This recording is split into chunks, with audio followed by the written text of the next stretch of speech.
and the radio. Been watching since a baby, so I'm representing Casey Mo. Casey Mo.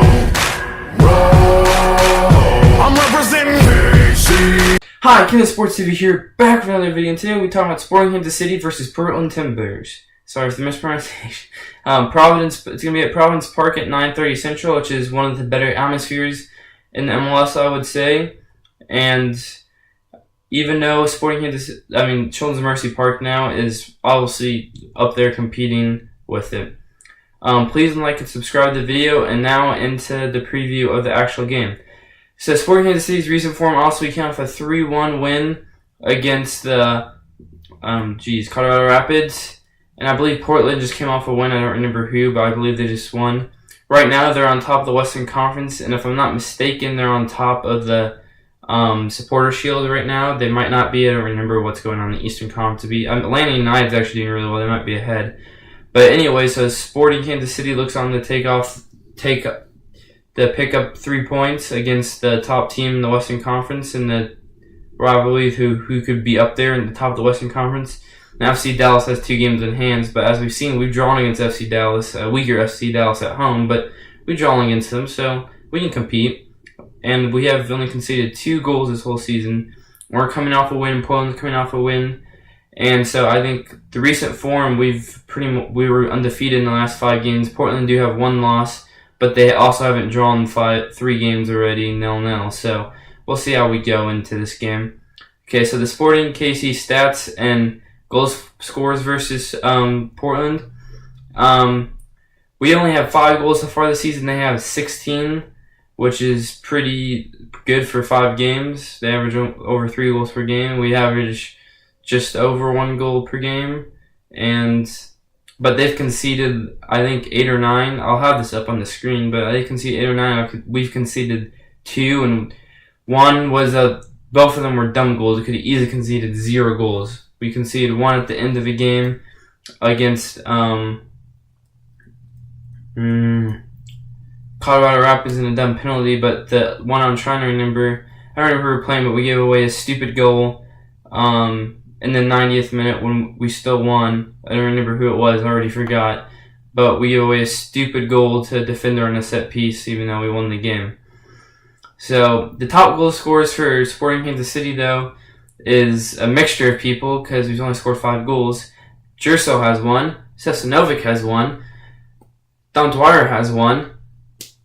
Benny Feilhaber has 1. And it was a Sunnyside goal, but so only 4 people are tied for the top goal scorer.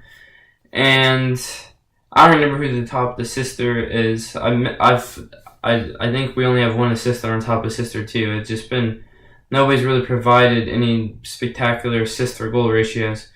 But for Portland Timbers, I know Nagby has 1 goal and he has a couple assists. He's a danger man we gotta look for. We really gotta be looking for Nagby. There's 2 other players we're gonna be looking for. Valeri, and he scored 5 goals.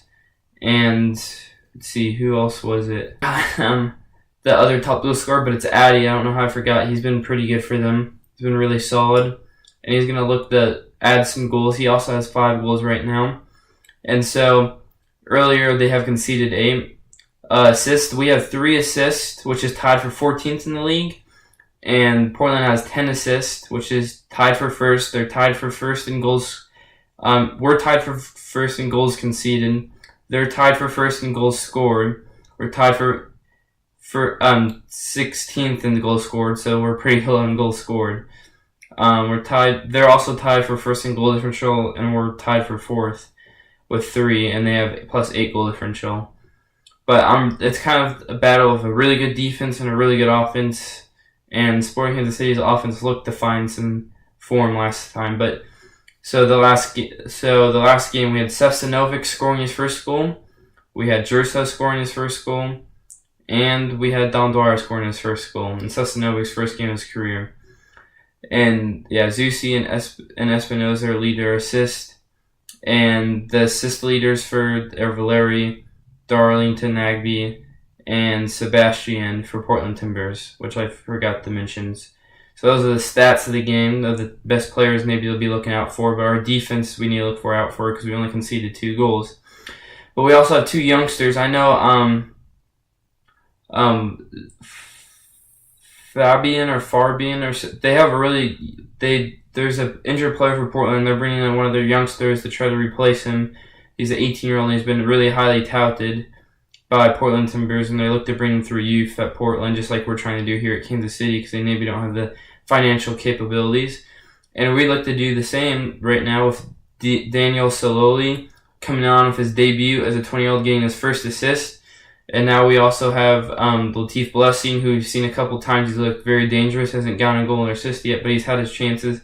And I was surprised he didn't come on last game. But so we both got our young attacking options. I think he might be a fullback / attacker. We all have young options to bring that will be in the starting 11 or be bringing off the bench. And Jerso's we have a couple of people that are most of our bench is pretty young anyways.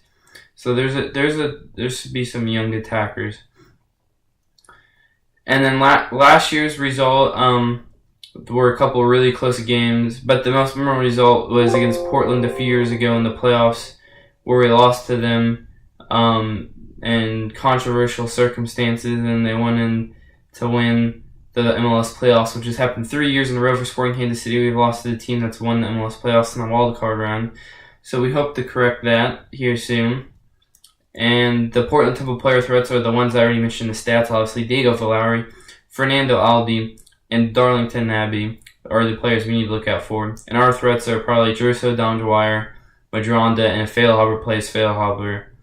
And maybe that's probably our main threats, and Zusi's playing right back right now.